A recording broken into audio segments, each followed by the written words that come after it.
Hey, good afternoon. It is Friday afternoon again. Here we are. By again, I don't want it to sound like I'm not excited. I am excited. It's Friday afternoon. Again means, well, every week it comes around anyway. So here we are in Corona at Hope Recovery Studios, and we just at Men of Impact radio show. We want to, we're, we go ahead and bring on somebody uh, that I feel is a man of impact in his community, and what really personifies, or what we feel personifies our mission statement on Men of Impact, which is building personal Christian character by encouraging men to have a positive impact on the family, friends, and neighborhoods, one community at a time. And that's really just kind of what we want to do as a group. We are just to let everybody know where it started, how I got here, I mean, there's a lot of things that got me here, but Men of Impact started as a Saturday morning Bible study 2 times a month at a church I was attending. I'm, as luck would have it, I'm back at that church. But through this group, I met some incredible men of impact. These men taught me what it looked like to be a dad, a husband, spiritual leader, and a lot more. How to be a positive impact as opposed to the impact I was making. We still have that Saturday morning Bible study, only we do it at the Starbucks at Sycamore Creek Center off the 15 freeway exit in Indian Truck Trail, the Indian Truck Trail off the 15 freeway. We do it from 6:30 to 8 a.m. every week, rain or shine. We are not affiliated. The group of men that meets there is not affiliated with any church. The Bible teaches that we are the church and the buildings are just buildings. So for more information about the group or materials, what we're studying that week, if you want to follow along, start your own chapter. Hey, here's this what we encourage. Get out there and get to a Starbucks or meet with a buddy sometime. It doesn't have to be Saturday morning at 6:30 to 8 a.m. It's hard to get takers sometimes for that time, and we get it. So, but just go out there and start it. I mean, honestly, men, you're going to be an impact one way or the other anyways. So is it going to be positive or is it going to be negative? Um, Isolation is not what God intended for any of us, much less men, but yet it's our go-to move, right, guys? We actually spend money on man caves. I mean, we actually take time and material and actual cash to build a place where we can be alone. And I know, and so do the guys that meet. We know that's a bad thing. Being alone is a bad thing. So the radio station is simply a manifestation of what these guys have made on my life. And my daughters claim that those guys just aren't out there anymore. My guest is always a man I consider to be a man of impact. His impact may have touched the entire world or just his family. Either way, I think this country, heck, this world needs to know that these real heroes exist in life and not just on some stage, screen, field, or court. Men of impact are going to come in all shapes and sizes. They're going to round us every day. These are not perfect guys. They're just guys who understand that they can't be perfect and still strive for that every single day. They're your neighbors, your friends, your coworkers, fathers, grandfathers. You know them. They know who you are. My guest today is I guess it's local pastor because he's here, right? And so he's from Corona. Yes, we talked about it. So, guys, we're going to get right into that. And we're going to talk to him just about, well, first of all, we're going to talk about what I think about pastors. That's what we're going to talk about. So, anyways, why don't you just introduce yourself, Craig? Say hi to everybody, and then we'll get right into what I think about pastors. Sure. Thanks, Anthony. Hi, everybody. I'm just, my name is Greg Harris. I'm the senior pastor at Olive Branch Community Church here in Corona. I'm married to Teresa, and we've been married for 17 years. We've got 4 kiddos, Adeline, who is 16, Nathaniel, who is 15, just turned 15. And then I've got Jonathan, who is 12, about to be 13, and Andrew, who's 10, going to be 11. So we're full house. We're a crazy group of people, full of ADD and all kinds of crazy stuff and teenage lives. And so it's a blast. And we've been living in the church building world and the ministry world for all their little lives, and my wife and I's entire marriage. So it's been quite an adventure. Been at Olive Branch for 20 years, going to be 21 years in June. since since 2000. So Well, there's something I want that I find impressive right there. It's just so you started being okay. Okay, you went to college. yeah, I actually went originally to RCC, our local College of Champions. I got out of there, escaped, as we like to say. I was originally going for engineering, so I was going to I was going to go mechanical engineering. So I had jumped in and was getting my drafting degree and all that stuff, and got accepted to Cal Poly Pomona. I was a Corona High graduate, so grew up in town. So my mom and dad were Corona High graduates as well. So kind of almost a third generation Corona guy. So yeah, so I headed off to Cal Poly Pomona and was working towards my engineering degree when I had a vision on the 71, and God sent me into ministry. So I'm headed over to Biola University, where I got my bachelor's degree in biblical studies, and then went on to get my MDiv at Talbot Theological Seminary. So. Well, and there it is. Yeah. Okay. So it's a lot of education stuff. That's awesome. That's awesome. And at your age, you were going to Cal Poly Pomona, right? Okay. Mm-hmm. See right there. Okay. So where you had a vision? Yeah. Had you grown up in the church? We were nominal Christians. I would say we had been going to my grandmother, and on my mom's side had grown up. It was kind of the women's leader over at Crossroads way back in the day, before he was even on Rancho in Maine. So my mom kind of grew up in the Christian church there. And then my dad grew up in, I think it's what's New Life today over there. That used to be one of the main Pentecostal church in Corona. So, and they kind of stopped somewhere back there.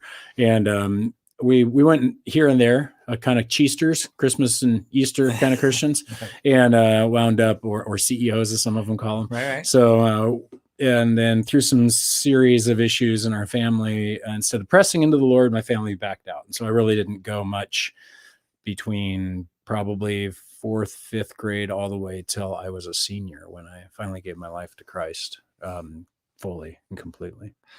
And when you were a senior, mm-hmm. Okay. So, and then a short time later, you had the vision about that's what you need to go. Well, yeah. So I was actually in a group, I don't want to. I'm just saying. And then a short time later. Not short time. Probably about 4 years. I was at RCC for, so it'd be 4 or 5 years later. Yeah. Okay. So. I don't know if that's a short time or not. So, in the grand scheme of eternity, yes. Yes. So. It's just a nibble. Okay. No, what I meant was, so you weren't really going to church, but as a senior, how'd you get there? How did you get from there to there? So the way I got there was, wanted to date a girl in my junior year in high school. I can't tell you how many times I've heard this. Yeah. And she found, one day I thought I had all my morals, and I thought I was a good person, all that kind of stuff. A good person. Oh yeah, totally. Quote unquote, a good person, would never do these bad things. Right. And, as the kid in the honors classes, went through GATE in elementary, all that kind of stuff. So the quintessential nerdy good boy, and wind up meeting this girl, and thought she liked me. Wound up, she actually liked a mutual friend of ours named Ray. And so it was, we went to a party, and actually I think she was smoking, and I went like, oh, I want to be cool. So I took my first drink there. I didn't get caught by drinking, but I actually got caught by smoking pot for just a little while during my junior and transition in my senior year. And it was one of those nights I was out with my friends, completely loaded, completely unclear about what we were talking about. I swear they said, we're going to this parking lot to hang out, or something like that. And I went there. I couldn't find anybody. I drove around for a while. I couldn't find them. So I went home, and it was there that my mom knew the signs of what it looked like. She's worked in education, was a librarian and stuff. My dad worked in education here in the town. And so they'd seen what that looks like. And basically she just stopped, looked at me, walked downstairs, and I followed her. And she's like, looked at me and said, and I'd been baptized when I was 10. Right. On Christmas, right? Christmas and Easter. Make sure I get baptized on Christmas. Got to make that happen. And I think the Lord took that for what it was worth, and kept with me, because while I was there, my mom's words were very straightforward. They were, "Greg, you're a baptized Christian. What are you doing?" And I was like, from there, I went, "Oh, what am I doing?" Instant sobered. Yeah, it was the Lord. Went to a youth group, went down the front, did the whole, give your life to the Lord thing. But it Yeah, was yeah. from there I got discipled and just sailed forward. Wound up leading worship in the junior high group there for a little while, doing worship and the adults. This was at Crossroads for way back in the 90s, and just got involved in the way back in the Way 90s. back. Yeah, it doesn't.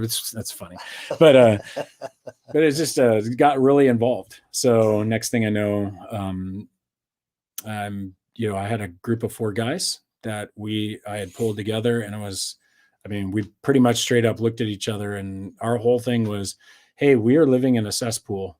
Internet, it was brand new. It was all out there. Pornography was everywhere. I didn't know a guy who wasn't struggling with it. And so we turned ourselves into an accountability group. And while I don't know if we succeeded in keeping away all the time, it definitely was a place where we were constantly pushing each other to grow. And our commitment was that we didn't need to become pastors to be faithful Christians in the world. We actually thought it would be more powerful to be in the regular world, being strong Christians, than just being pastors. So we had all sworn off being pastors. Now, 2 of us wound up being pastors. The other 2 have one was a veterinarian, the other's in computer science. So I was headed to Cal Poly, and during that time period, and on my way to Cal Poly Pomona, I was driving on the 71 up towards Cal Poly, and it was back when it was very big and beautiful. It was still that little 2-lane kind of scary highway. And the next thing I know, I'm not in my car. I'm holding plans in this tiny little cubicle, and I'm looking at them, and I roll them up, tuck them under my arm. I walk out around from the cubicle to a big wall. It's a white wall with big windows overlooking a factory floor. Walk over, I take the handle, I open the metal door, walk down the metal stairs, and I do a quick, hey, and yell at everybody, get over here. They turn the machines off. I open up the plans, and I just start yelling and cussing at them, pointing at all the problems. And it was there. So I'm back in my car, and God goes, that is not what I have for you. And I knew I was headed straight towards ministry from that point on. So that was, and I can't explain how I remember that all these years later, but that's how sometimes I really believe that when the Lord speaks, you don't ever forget it. It welds into your mind, and it doesn't move. And it was the calling that I needed to shake me up, to get me to change lanes and head into ministry, and not into engineering. So, And you don't regret that move ever?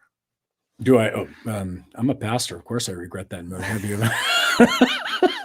That's kind of No, that's just honest. I mean, Right. it's a hard job. It's a tough job, man. Especially in 2020, it's been a crazy job. So right. But no, it's there are times I step back and go, oh God, maybe, and he reminds me, no. I made you a guy who loves science. I made you a guy who loves literature. I made you a guy who loves all these. My dad sat me down at a very young age and was like, I'm going to make you a Renaissance man. And he did as well as he could, music and arts and science and, all this stuff. And I find that all of that is boiled into the pastorate perfectly. I mean, as a pastor, you can't be, you're dealing with human beings from such a broad and diverse groups. I mean, there are those who are working with their hands every day, working like machinists, and they're geniuses compared in their area. And then you've got these teachers who are trying to more crowd control than get to teach, really. And sometimes you got professors who've got these minds that are thinking through these details that the average person's like, why do you even care about that? And then you've got these awesome emotional artists in the church. And if, as a pastor, you can't resonate, you can't connect with all, because God made all these people, and he spoke to us all in the word with art. And you've got blueprint designs and written forms, you've got narratives and stories and law. I mean, he's talking to everybody. And I just love that he gave me that opportunity to kind of sit back and go, oh, that's why you did all this weird stuff in my life for education and things like that. So Biola fit me pretty well when I finally got there, because their big focus is worldview, and it's been a big deal for me ever since. So well, see, now my daughter graduated from there. She went to 4 years there. She majored in intercultural studies. Okay, awesome. and 3 minors. Of course, you guys all have Bible minors, right? You have to. Yeah. That's right. You have to, right? And then she has 2 other minors. I always injustice. I always forget. Sorry, dear. Sorry, honey. She probably she might listen to this, maybe not today, but she might listen to it one day. So sorry about that, Jess. But so all of that, no engineering for you. How'd that go over with the parents? Oh, not well. My dad had put all the eggs in the you're gonna make a lot of money being an engineer basket and 4-year college, and that's the way you go. And so when I told him I was going to be a pastor, I mean, God bless him, he was sort of like, "You're going to be poor the rest of your life," and I'm like, possibly. I think there's some cool things that could happen, and not that I was going into it to get rich by any stretch of the imagination. But my dad was pretty taken back. But once he got to actually go to Biola, see what was, he was like, "Oh, all right, this is going to be good." Now, then he saw probably the how much it was going to cost, but I ended up paying for that, not him. So My daughter paid for some of hers. So now, did you get to do a lot of good stuff with the intercultural stuff? oh yeah, she went on a couple of different mission trips, and Awesome. that's what she does. She does missions. Excellent. She works for Mariners Church right now, and she is, and I'll never get it right. And sorry, honey, I don't have it up because I just can't afford to, because I can only do a couple things at a time. But so she works there and still is she helps all the pastors. Excellent. So I'm not sure exactly what she does. How that all works out, but right. But she's like the hub. Cool. And she's for outreach, I think.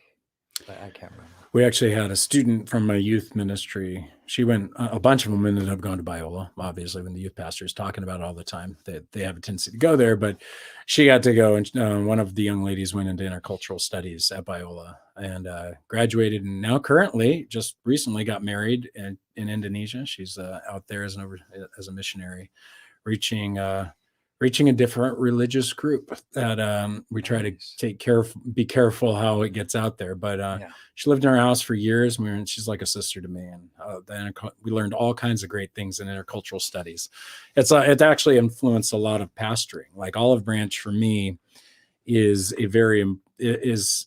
needs to be an instance of mission in my mind. What we're looking at is, I always stop to think of myself as like, I am an indigenous person, but I am an instance of the mission of God on this earth. So I have to ask myself, instance of a mission, instance of a mission. All right.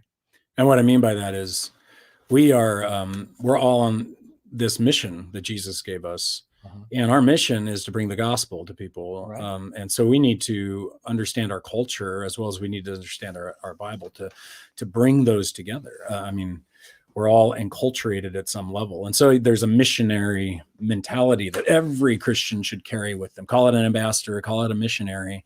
There is a very clear need that whether we're in our workplace, whether we're in our home with our neighbors, we've got to be a people who are listening and learning before we're out there yelling and preaching, in a sense. And because the listening brings this closure to the gap between, I've got this awesome thing and I don't know how to deliver it. And the listening helps you go, oh, wow, there's this, there's that. And so it's been super helpful to learn a lot about missiology, the study of missions, and what that means for local church work. So I love that stuff. So you guys do missions at Olive Branch? Yes, we do. Yes, you do. Yes, we do. We our mission statement basically is to love, live, and share Christ, to make him known wherever we go. And and the reason we talk about that in those orders is I believe that once you understand that Jesus Christ bore your sins on the cross, once you understand that he gave you a new life, to be born again, to have this opportunity to be resurrected, to be like him in this, and it's a gift. You don't earn it. You don't do anything to make up for it. It is pure grace. Once you receive that, you can't help but love this one who has loved you like that, who is willing to sacrifice his own life on our behalf, right? So that should spark into, so what we do is we say you love Christ personally, and you get into the word, and you get into prayer, and you get into really knowing him, and and that's where you're going to get into your junk. I always say the better you know God, the better you see yourself. And when you really start to see yourself, that's when you see, oh man, I'm a mess inside. I really got this garbage. Like whether it's my struggle Amen, with brother. pornography, or whether it's a struggle with the fact, grandiose visions of myself, or, hey, I make excuses all the time for not being responsible for you name it. There's lots of issues, right? But the more I've studied and known God, the more he's revealed to myself, and the more that shapes and tries to correct me. So we try to teach, like, okay, that's being in the word, being in prayer, that's being in these times of intimacy with Christ. And then, but then there's a corporate side to that. We got to be together. You do that. It's a church. It's the people of God, as you said at the beginning. It's not a building. It's not the building. It's the people. And if we gather to love Christ together, to hear the word together, to worship together, to pray together, to use. And so then that should, I always say, we always end up living for the ones we love. At some level, for me, I go to work because I love Christ, but I go to work because I love my wife and my kids. I want to make sure that I provide for them, and I'm going, and I go to work and I do the things I do because I love my children. In idolatry, before I was a Christian, I did all kinds of things for the things that I loved. I gave up my morals and all that kind of stuff for somebody I thought I loved, and people do it for work, all that kind of stuff. We always believe that moving from loving Christ leads you to living for Christ. And so that, to us, that means you're going to live him by loving the church, and you're going to live him by loving your neighbor. And so we talk about the idea of really loving the church by knowing your gifts, knowing why God made you. You can't just go to church, be the church. And the way you be the church is use your gifts. So use what God has instilled in you by his Spirit, enabling you to engage. And as you live out love and you're unfair to yourself for the sake of somebody else, it begins to develop these things. And that kind of grows. We have a whole bunch of pieces in living for Christ as a Christian in the church. But then how do you live for Christ in your vocation? How do you live for him in the arts? How do you live for him? And so it needs to go beyond that. Too often, I think Christianity focuses so much on the little local location called the church. We forget that everybody else outside of the pastor and the guys who are around the pastor at church are going off to difficult vocations, be it a firehouse, be it walking into a machine shop, a university, or a government job where it's hostile. They're the frontline workers. Too often we think, oh, pastors, we're not on the front line. We're the equipment managers. We're the ones who hand out the stuff, right? And so I never thought about it that way. Yeah, they're out there doing this, and that's why I love the people who are just doing life. I mean, I see them evangelizing and reaching more people than even I do. I just get to be the closer. In a baseball game, I'm the last inning. I come in for the end point. All the work's been tilled up. All the work's been done by so many other people. And so that's the joy, because obviously what we all say then is if you love something and you live for them, guess what we all do? We share about them. Right. You can't help it. Right. I mean, I'm going to show you pictures of my kids. I'm ready to tell you about my wife and my kids. Right. We end up doing all that. So we really hold that it goes love, live, and then you share, and you're going to share them locally. You're going to share them globally, because our goal here is to make them known. So that's kind of what we end up centering on. And it gets me all pumped up and excited to see people go through that process and develop. And that's what we talk about that a lot on Saturday mornings. See, now I forgot. I had it, and Saturday mornings you were talking about how you got to share it with everybody. And one of the things that we talk about that all the time is how can we share it, and what are the gifts are, and we try and figure that out. It's not exactly what I'm thinking of, but sometimes a lot of people have a hard time figuring out what their gift is. Do you have any encouragement or any advice on how to figure that out? Oh yeah, like I get to sit here in front of a microphone. I don't know what you would call that. I get to do it.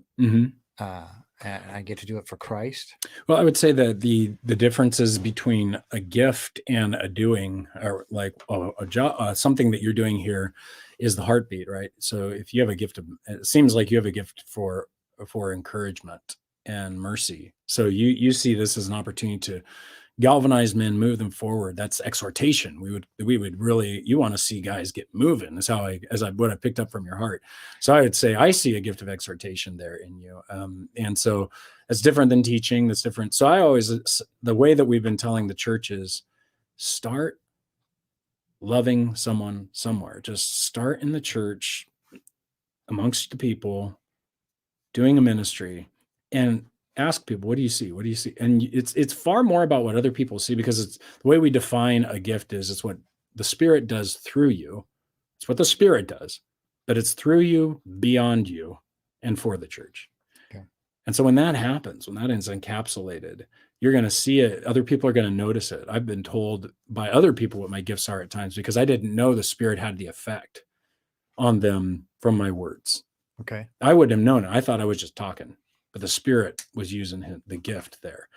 Be it a gift of faith where I'm able to instill and encourage someone else, or be it teaching, where I think I've done a lousy sermon and God's like worked through all these different people. That's kind of that beyond you stuff. So I would definitely tell people, if you're struggling, it's most likely because, one, you're not asking other people what they think, or two, you're probably not in the game yet. So you'll start seeing God do some crazy stuff. And then I wouldn't, you can take assessments and stuff like that. They're out there on the internet, but they just kind of help you think through categories more than anything. Yeah, I've taken one or two of those assessments. I mean, a lot of it is you got to trust, right? Mm. That's the big one. You got to trust that he's giving you the gifts, so he'd put you in the place to use them, Hmm. which is most glorifying to him. That, anyways, that's what I pray for. Amen. Lord, I have no idea why, or where I'm at, or why I'm doing. I have no idea. Still, I've been doing this for. I have no idea, it's something that he put on my heart to do, and certainly and and Thad. I don't know if you listened to last week's, when you listen to any of them, but Thad also helped me out with that too. So Mm. this is kind of what we do, and I get to meet a lot of, like I've told a lot of the guys, especially pastors. I get to meet a lot of guys who are smarter than me. I get an hour with them, and so I can. It's part of my therapy, and it works well for me. I get an hour's worth of therapy for free every single week by a guy smarter than me. That's how I look at it. So, uh, and they really are the guys that need to be. It's the everyday guys that need to make the change, like you were talking about earlier. It's the everyday guys, and that's who we try and talk to. Is the guys who put up. Are in the grind. We as men are called to be spiritual leaders in our families, in our communities, in the world. I hope tonight encourages everybody. I hope the pastor's words. We're going to be breaking in a couple minutes, Pastor, but that's Hmm. uh, uh, so. I hope it encourages anybody, even one person. We as men need to step up and be bold and courageous in our beliefs and values and morals. Pastor was talking about those same things. If we are doing what we are supposed to do, what we're ordained to do, we wouldn't have things like foster care, adoption, single moms, CPS, rehab, maybe not even prisons. We need to go ahead and bring the family back as soon as possible. And it falls on us, guys. That's really who we're trying to talk to. I'm trying to let everybody know that you can do both. Okay, you gotta let it out of your head, right? Men need to let it out of their head. Yep. I just said yes in my head, so I needed to say it out loud.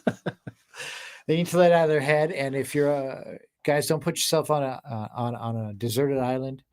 That's not good for you. We're going to be back. Well, I'm sorry, it's still not time, but I don't want to get started in the middle of something, then I forget. So start the 5 minutes. We're going to take the 5 minutes right now. Just keeping you guys on your toes. Tyson, Jake, my engineers. So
Okay, we're back, and I know you guys saw that advertisement for my buddy Brian Stone King and his gym.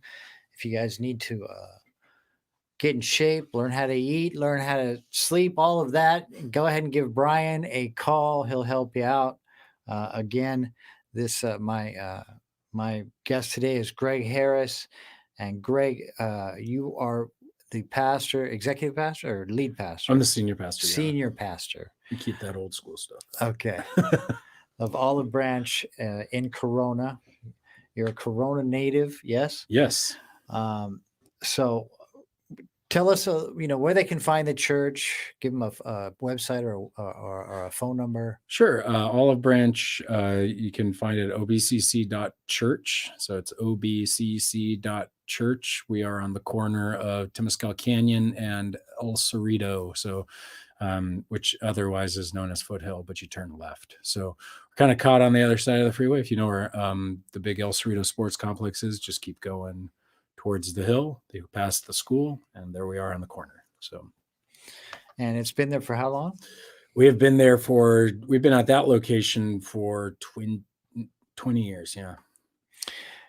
And so, listen, I was thinking about it. So I'm not sure what the title's going to be. I was thinking about it. I even posted about it. I have a lot of admiration for, like you said, the pastors don't do all the work, right? But yep.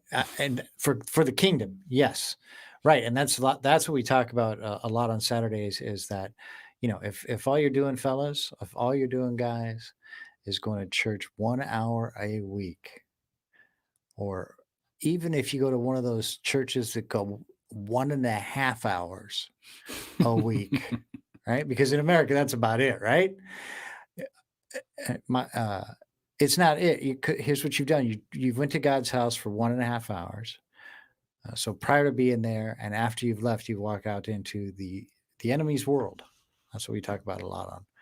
If you're looking at getting it done, if you're looking at your pastor to get it figured out for you, all of it, it's not going to work for anybody. And basically, what you've done is you've weakened a soldier of the Lord, which is weakened your pastor, guys. Well, that just all came to me.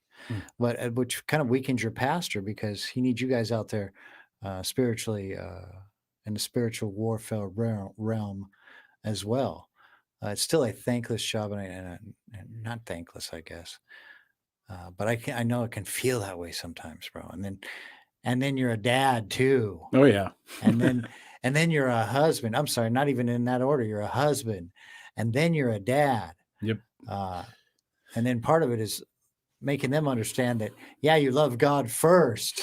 Oh yeah, that's always the fun part for them, because I had a couple of those kiddos who grew up going like, why do we have to go to church? No, they didn't grow up doing that. They're still doing that in some cases, but no, we've had all those experiences. And my wife and I are kind of funny, because we met originally in youth group when I was a senior. She was a junior, and I was dating somebody else, but I still remember seeing her for the first time. She walked by in this cute little dress, and I'm like, I shouldn't be thinking about her, but it's good now. But so yeah, we ended up connecting, and after I'd broken up, pretty near the time I'd had that vision, and I was going to do ministry stuff, we had started hanging out pretty intensely, and it kind of evolved into hey, let's try a date, and it didn't really go well, but we still stayed friends. And then one day I went up to go. She was working up at a camp, and I'm like, we need a date, and she's like, nah, I don't think so. In fact, so we kind of just went our separate ways. And then when I was a youth pastor 4 years later, she was teaching. She had graduated from CBU with her philosophy degree. So we have lots of fun conversations. It's awesome. And she actually wound up joining. She was teaching math. She had a math minor, so she was teaching math to this student who was a drummer in our band, in our youth group. And so she came to see him, and she was like, oh, it's Greg. And so we kind of reconnected from there, and it was pretty amazing connection. 3 months of dating, 3 months of engagement, and we were married. So yeah, it was that quick. So it was, and well, we don't tell everybody that's how they should do it. We do recommend not prolonging your engagement at all. Why? What's the point? What more are you going to discover? It's like, for my wife and I, we're both kind of, we've done a lot of premarital counseling over the years. We're kind of like, why are you waiting so long? You're just prolonging the opportunity for temptation. Come on, Amen. You're not going to discover. The best place to discover things is in marriage. As long as you're committed, your life for his life for hers, boom, now you're ready to go. We're constantly talking about marriage, and we've had an amazing marriage. We love our marriage, and not that it hasn't had its difficult parts, but I think that's probably the centerpiece for me in my life after God is Teresa. We are constantly talking, constantly connecting, constantly working through things. I couldn't do ministry without her. I couldn't do, I mean, God could help me do ministry without her, but right now there's just no way I would have survived. God put her in my life. Yeah. It's, I mean, I don't know if it's easier for her, but she's actually running our women's ministry. And I'm like, man, she's a better leader than me. It's pretty amazing what she's capable of. So it's been pretty cool, especially after homeschooling / then private schooling, now public school. We're all over the map. So it's been quite an adventure watching her navigate our 4 children who are intense and about as intense as we are. So, which is a lot. Unless my voice is putting you to sleep. So. No, not at all. A friend of mine told me he used to go to your church, but I think it was his kids used to go. So I know he's been to your church, but he was telling me he learned a lot of good things going there and watching and listening. Just right now, I'm learning a lot of good things. I've written down a couple of things, of course, but I can always go back and watch the film. So I'm not very good at that. I don't do it very often, but I can. Awesome. And then it's always there posted. Everybody, it's always there posted on YouTube channel. You guys need to go on YouTube, Men of Impact with a K. I forgot that whole part in the beginning, but I don't have time right now to talk to you guys about that. We can talk about that at the end. So then you decided to have 4 kids. Was that really what was on the books? I mean, strangely enough, yeah. Actually, my wife and I, when we were talking, originally we didn't believe she could have children. She was born without a hip socket. And so born without a hip socket, and for her first 2 years of life was x-rayed, and she was such a small little kiddo, they couldn't block the eggs or anything. And so they told her parents, like, she's probably sterile. It's probably not going to happen. So we had gotten married expecting to adopt or do something like that. But her dad, prayer warrior, believer in miracles, prayed over her every single time. And apparently God just was like, yep. And it was not hard to have 4 children. It's hard for people. We have a lot of people who struggle with infertility. And we're just like, and the funniest thing is she's like, I really want 1 girl and 3 boys. That's what she said when we got married. That's what she actually said. Yeah. And we actually ended up with 1 girl and 3 boys. And my daughter leads the pack. Adeline is amazing. She does worship with me on Wednesdays at our youth group, and we get to sing together. And she's my drama girl. So literally not like drama. Yes, she's both. But and she would agree with us. We have those kind of conversations. Our family's pretty candid. We're talking about pretty much everything. So my teenagers are fun. We sit around the table and we have discussions, and you can name it, we're probably talking about it at some point. So my son Nate he's a little bit more like me in the sense that he's a little private. He's a little bit more nervous. My daughter's got my outgoing side, and I want to be on a stage and do stuff. My son Nate's more of like, can I just sit back and invent worlds in my head and let's create fantasy novels together, Dad? And that's so we do that together. And Jonathan is my sportsy kid. He wants to get out there. Let's kick a ball. But now he's starting to learn piano a little bit. He wants to get a little bit more into music, but he's always been my active, get his hands messy and dirty. And then Andrew is probably going to end up being our little philosopher. He's just kind of still budding. He's in a bit of a tough spot, but my wife has handled them and brought them to a place amazingly. It's just, I love watching the fact that my daughter feels like her mom is one of her best friends. Is just, that's a joy to have a 16-year-old who feels that way. And yes, that is a joy. That doesn't happen very often. So you've been pastoring this church, right? Yes. For how long?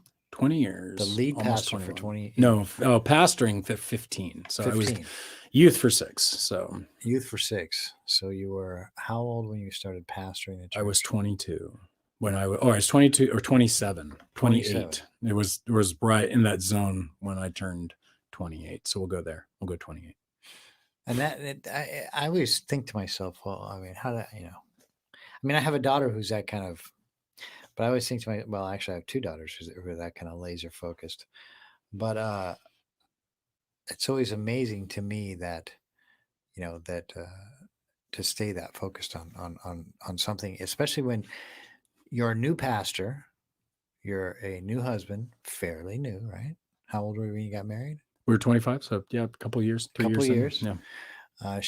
Wow. We Sure. just had our second child. So in fact, he was born and I had set up and then I was off in Berlin for a mission trip with the youth and come back and then took over. It was nuts. It was nuts. That's what I'm saying. They always said in seminary, there's one thing you never want to do. You never want to take over a dying church. You never want to take over after the beloved founding pastor. No, I took over after the beloved founding pastor, and the church was kind of starting to on its way down. Yeah, we were like, what was I thinking? It worked. It's been good. So it's quite a journey. That's some pretty good job. That's pretty good job security. Not everybody gets to do that, and you get to do that. Yeah. And I know as a pastor that, because you're a human, right? Of course.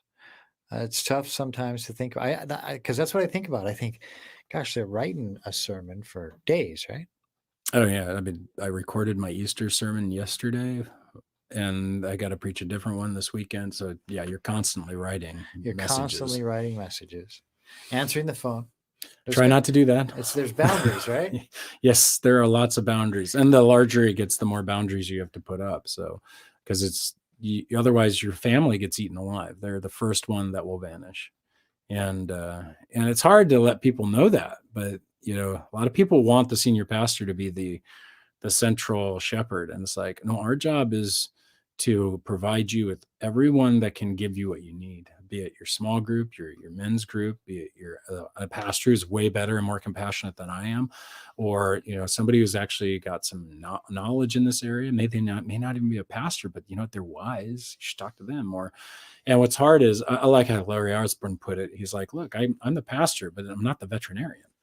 The pastor needs to get you to the veterinarian, not be the veterinarian. The shepherd doesn't take the sheep and be the vet. He gets it to the vet. And there's a lot of this that we've had to establish over the years of just going like, look, I can't do it. I'm not everybody. I'm not Jesus. Jesus is Jesus. Go let Jesus be Jesus. I'm not Jesus. I am not. And you would, yes. You don't want me to hang out with me for 20 minutes and you'll find that out very quickly.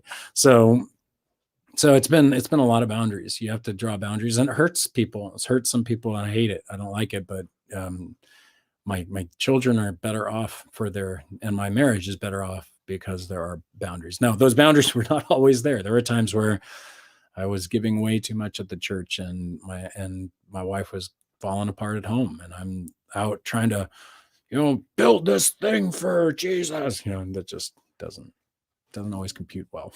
That doesn't compute well, and that's one of the things that I think must be tough for a pastor and a pastor's wife, because in the end, it's still, yes, it's God, and that's the tough balance, right?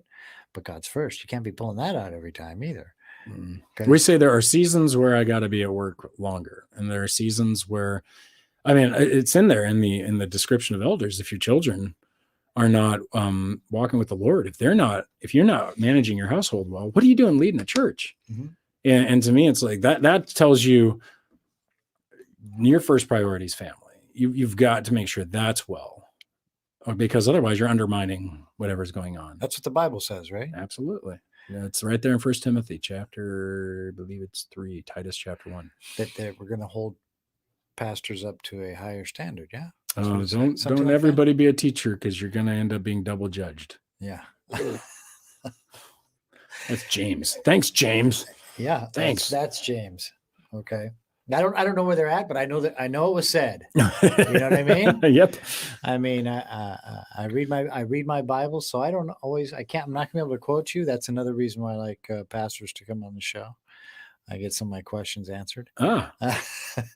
Again, this is what kind of my favorite time is to talk to guys and let them know that those walls are there, and they need to be broken down, and being honest and just open about them, or where those walls are. My wife just sent me a text the other day. She said, "Can you hurry, please, and don't chit chat?"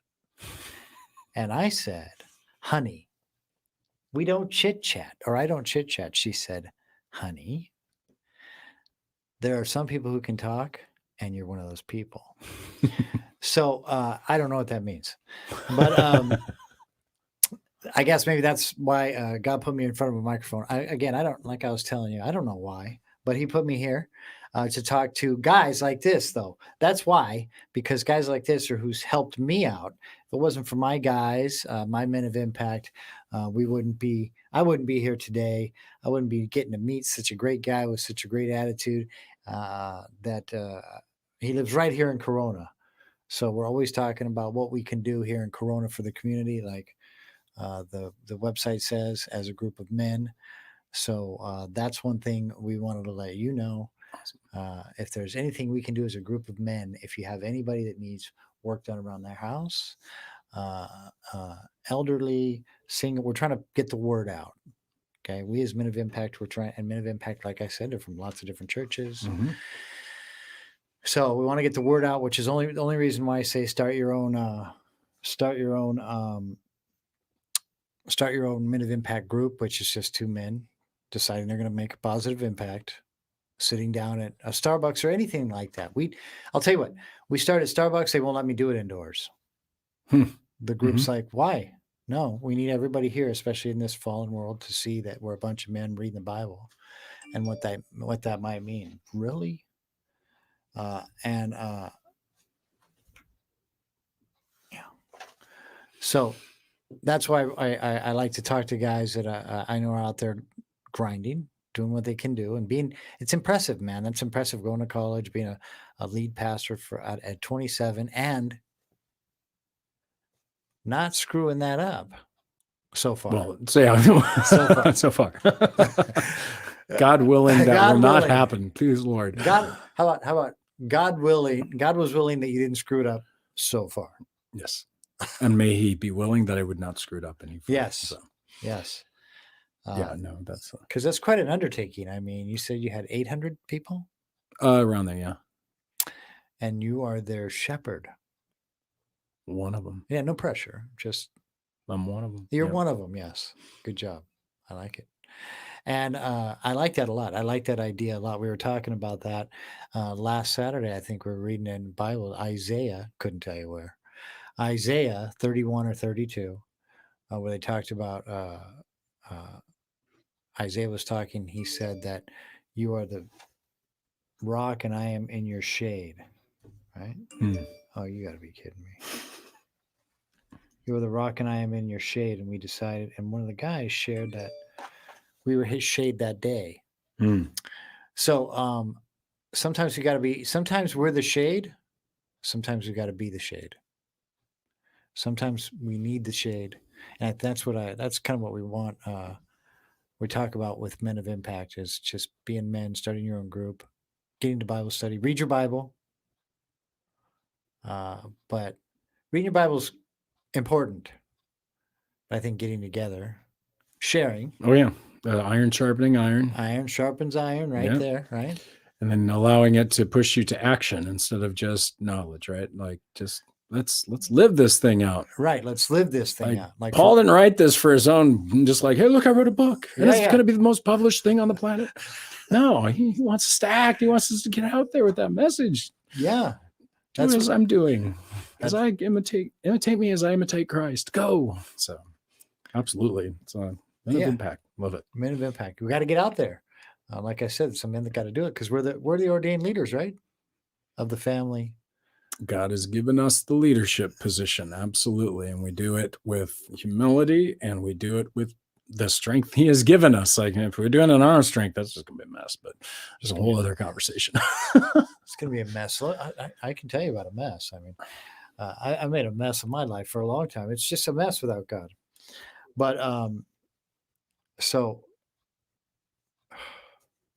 it's, part of the show is I just put it on the guys out there. We're talking to you guys. You guys know who we're talking to. Some of you may need to hear some of this. Some of you not, but you need to be encouraged. A, that can be done for the young guys. I mean, that's Mhm. incredible, dude.